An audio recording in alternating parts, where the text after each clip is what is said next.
Hi friends, आज हम alive movie को एक्सप्लेन करने वाले हैं जो कि 2020 में रिलीज हुआ था। मूवी की स्टार्टिंग में हम जुन वू नाम की एक लड़की को देखते हैं जिसे गेम खेलना बहुत पसंद है। सुबह में जब वो नींद से उठता है वो घर पर अकेला होता है क्योंकि उसकी पेरेंट्स बाहर गए होते हैं और इसका सिस्टर भी घर पर नहीं होता है। तभी जुन वू को टेबल पर मॉम की एक नोट मिलता है जिसमें उसकी मॉम ने ग्रोसरी स्टोर से सामान लाने के लिए लिखा था क्योंकि घर का पूरा राशन खत्म हो गया था। इसके बाद जुन वू अपने दोस्तों के साथ ऑनलाइन गेम खेलने लगता है। तभी उसका एक फ्रेंड बताता है टीवी पर एक बहुत ही अजीब न्यूज चल रहा है। ये सुनकर जुन वू भी टीवी को ऑन करता है वो न्यूज देखने के लिए। तभी नेटवर्क चला जाता है इसीलिए जुन वू वो न्यूज नहीं देख पाता है। तभी उसे बाहर से लोगों की चिल्लाने की आवाज सुनाई देता है और बैकग्राउंड में न्यूज चैनल भी चालू हो जाता है जिसमें बताया जाता है कि टाउन के कुछ लोग अचानक ही वायलेंट हो गए हैं और अपने आसपास के लोगों पर अटैक कर रहे हैं जिससे ये बीमारी सियोल के अंदर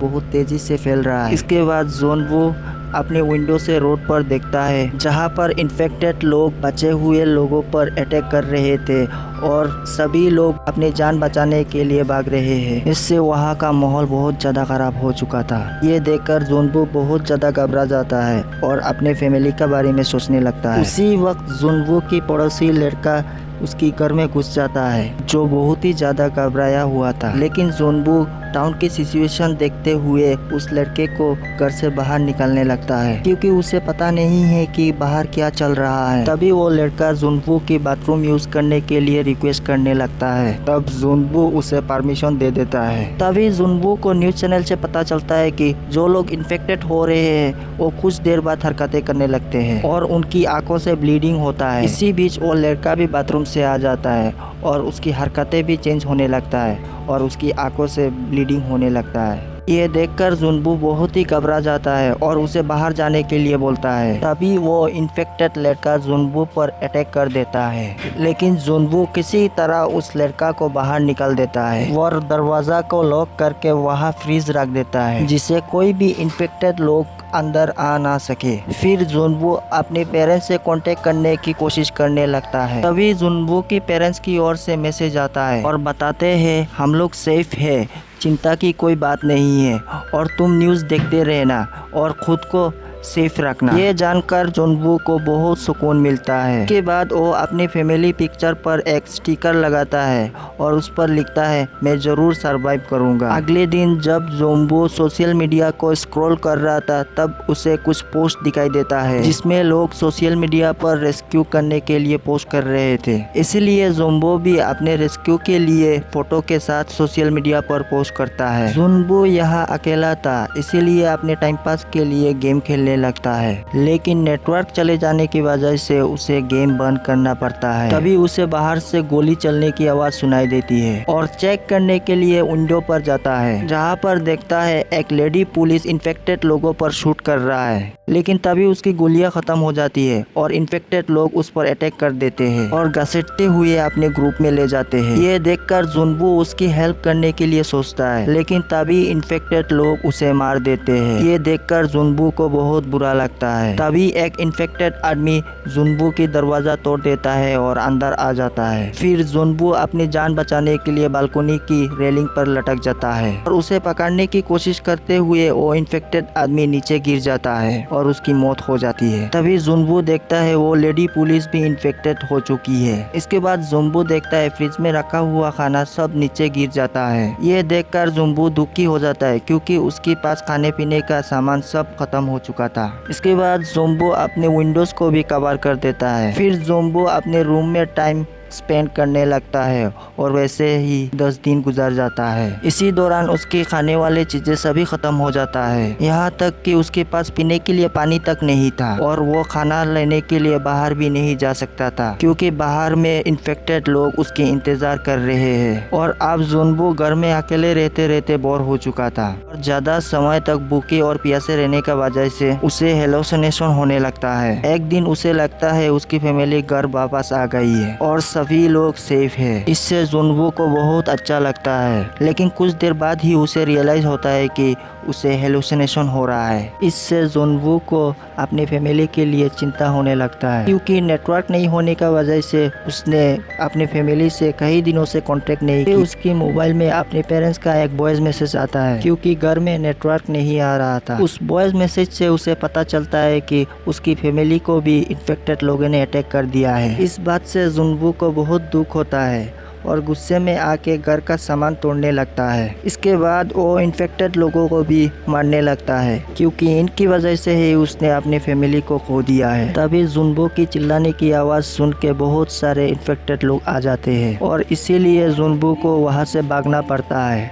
और ऐसे करके धीरे धीरे 20 दिन गुजर जाता है और समय के साथ सिचुएशन और भी ख़राब हो जाता है, क्योंकि इन्फेक्टेड लोगों ने चारों तरफ तबाही मचा रखे थे और इस वजह से पूरे टाउन का बिजली पानी बंद हो गया था। और अब जुनवू अकेलापन से परेशान हो गया था और इसीलिए एक दिन सुसाइड करने के लिए गले में फांसी लगा लेता है। लेकिन तभी किसी ने लेजर लाइट से जुनवू की चेहरे पर पॉइंट करता है। इससे जुनवू समझ जाता है कि उसके अलावा वहाँ पर कोई और है और इसीलिए किसी तरह उसने खुद को नीचे उतार लेता है। और विंडो से देखने पर उसे पता चलता है कि सामने वाले बिल्डिंग पर एक लड़की है जो ऐसी सिचुएशन पर अभी भी सरवाइव कर रही है और इसका नाम योबिन है। के बाद दोनों इशारों से बात करने लगते हैं और धीरे धीरे इनके बीच दोस्ती होने लगता है। अब दोनों के पास पीने के लिए पानी खत्म हो गया था और इसीलिए दोनों मिलकर बारिश का पानी इकट्ठा करते हैं और उसे यूज करते हैं। जब योबिन को पता चलता है जुनवू के पास खाने के लिए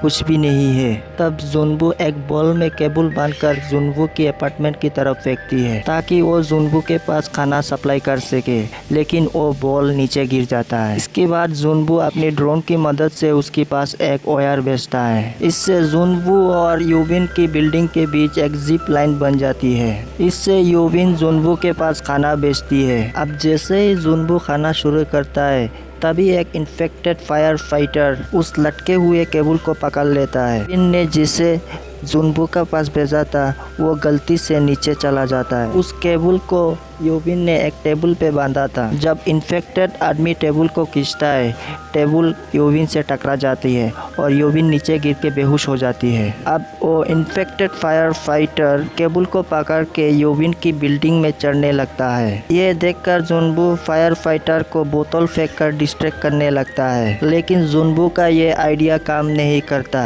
इसके बाद वो अपने ड्रोन से इन्फेक्टेड आदमी को डिस्ट्रैक्ट करने लगता है, लेकिन तभी उसके दरवाजा पर भी बहुत सारे इन्फेक्टेड लोग आ गए थे, जिससे जुनवू अपने ड्रोन पर फोकस नहीं कर पाता है और इसी बीच वो इन्फेक्टेड फायर फाइटर ड्रोन को पकड़कर तोड़ देता है। और अब योबिन के अपार्टमेंट में पहुंचने वाला होता है, तभी योबिन आकर उसका हाथ काट देता है और नीचे गिर के मारा जाता है और योबिन की जान बच जाता है। और अब धीरे धीरे योबिन और जुनवू का खाना खत्म हो चुका था। इसके बाद जुनवू दूसरे अपार्टमेंट में जाके खाना खोजने का डिसाइड करता है, क्योंकि वो योबिन से मिलने के बाद सरवाइव करना चाहता है। इसीलिए जुनवू जोनविच से बचते हुए एक अपार्टमेंट में पहुंच जाता है, जहां पर उसे फ्रिज पर खाने का कुछ सामान मिल जाता है। इसके साथ ही उसे वहां 2 वॉकी टॉकी मिलती है और तभी एक इन्फेक्टेड आदमी वहाँ पर आ जाता है और जुनवू पर अटैक करने लगता है, लेकिन जुनवू किसी तरह वहाँ से निकल जाता है और अपने अपार्टमेंट में पहुँच जाता है। जुनवू ने बहुत दिनों से कुछ नहीं खाया था, इसलिए पहले वो अपने पेट भरता है। इसके बाद योबिन के लिए कुछ खाना और एक वॉकी टॉकी बेचता है, जिसकी मदद से वो एक दूसरे से बात करने लगते हैं। तभी उन्हें बाहर कुछ हलचल महसूस होती है। इससे उन्हें लगता है बाहर बारिश हो रही है और इसे चेक करने के लिए जुनवू बाहर जाता है। तब उसे पता चलता है कि वो हलचल जोनविच की है, जो पूरे बिल्डिंग में आते ही जा रहे थे और ये देखकर दोनों काफी डर जाते हैं। और तभी गलती से योबिन अपने अपार्टमेंट में कुछ सामान गिरा देती है और इसकी आवाज सुनकर वो वो ज़ॉम्बीज़ उसकी अपार्टमेंट की तरफ आने लगते हैं। और तभी जुनबू के पास एक आइडिया आता है और उसकी बगल वाली अपार्टमेंट के लैंडलाइन में फ़ोन कर देता है और उसकी आवाज़ से वो ज़ॉम्बीज़ उस अपार्टमेंट की तरफ चलने लगते हैं और इस तरह जुनबू यूविन की जान बचा लेता है। के बाद दोनों बिल्डिंग के 8th फ्लोर पर जाने की डिसाइड करते हैं क्योंकि वहाँ पर यूविन ने किसी भी इन्फेक्टेड आदमी को नहीं देखा था जहाँ पर उन्हें खाने का सामान भी मिल सकता था। इसके बाद यूविन रस्सी की मदद से नीचे आ जाती है और इन्फेक्टेड लोगों की सामना करते हुए आगे बढ़ने लगता है और जुनबू भी उसकी हेल्प करने के लिए नीचे आ जाता है और दोनों किसी तरह बचते हुए लिफ्ट का अंदर चले आते हैं। इसके बाद दोनों 8th फ्लोर पर आ जाते हैं, लेकिन यहाँ पर भी बहुत सारे ज़ॉम्बीज़ आ गए थे और इनका ऊपर अटैक करने लगते हैं। तभी वहाँ पर एक आदमी आता है और इनको बचाकर अपनी अपार्टमेंट में लेके जाता है और उनको हेल्प करता है, लेकिन यूविन को उस आदमी पर शक होता है।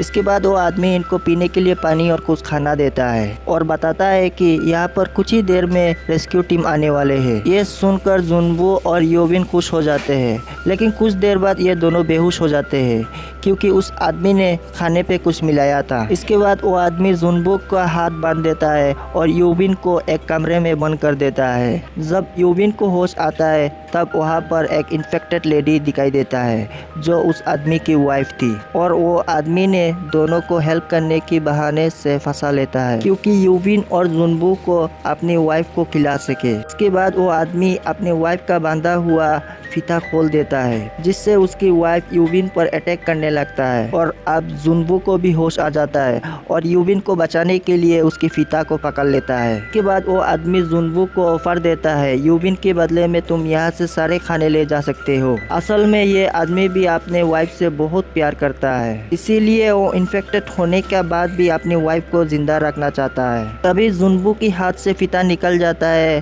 और रूम के अंदर से आवाज भी आना बंद हो जाता है। तभी वो आदमी चेक करने के लिए दरवाजा खोल देता है। तभी यूविन उसकी वाइफ को उसके ऊपर छोड़ देता है और उसकी वाइफ उसको अटैक करके खाने लगता है और वो आदमी कुछ भी नहीं करता है और अपने आप को उसकी वाइफ को खाने के लिए दे देता है। इसके बाद यूविन गन उठाकर दोनों को शूट कर देती है और गोली चलने की आवाज से इन्फेक्टेड लोग अब यहाँ पर आने लगते हैं। यूविन को लगता है उस इन्फेक्टेड लेडी ने उसको भी इन्फेक्ट कर दिया है, इसीलिए जुनबू को गन दे के उसे मारने के लिए बोलता है क्योंकि वो इन्फेक्टेड होकर जिंदा नहीं रहना चाहती थी और जुनबू भी ये करने के लिए नहीं मानता है। और इस समय दोनों की आंखों में आंसू आ जाता है क्योंकि इन्हें लगता है अब ये दोनों अलग होने वाले हैं। तभी जुनबू को हेलीकॉप्टर की आवाज़ सुनाई देता है। इसके बाद खिड़की की तरफ देखने पर दोनों को हेलीकॉप्टर दिखाई देता है। इससे दोनों बहुत खुश हो जाते हैं और दोनों को सरवाइव करने के लिए एक और उम्मीद मिल जाता है। तभी दोनों बिल्डिंग के ऊपर जाने के लिए निकल जाते हैं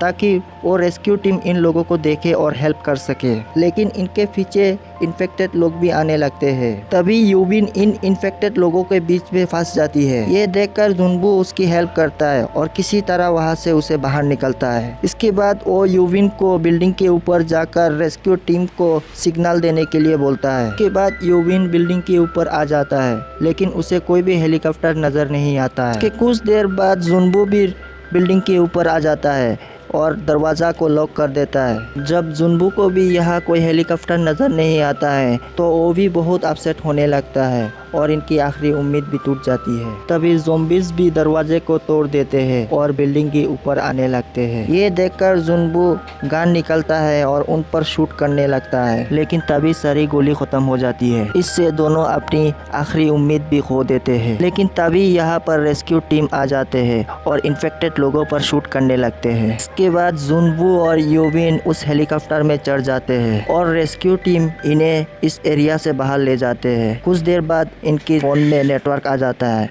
और उनके फ्रेंड्स का मैसेज आने लगता है। अब जुनबू और यूविन वहाँ से बाहर निकलकर बहुत खुश होते हैं, लेकिन जुनबू को अपने पेरेंट्स के बारे में याद आने से बहुत अपसेट हो जाता है। जुनबू को पता चलता है कि रेस्क्यू टीम ने सोशल मीडिया की पोस्ट की हेल्प से उन्हें खोजा है और ये मूवी यहीं पर ख़त्म हो जाती है। तो दोस्तों, अगर मूवी की कहानी पसंद आई हो तो वीडियो को लाइक और चैनल को सब्सक्राइब कर लेना।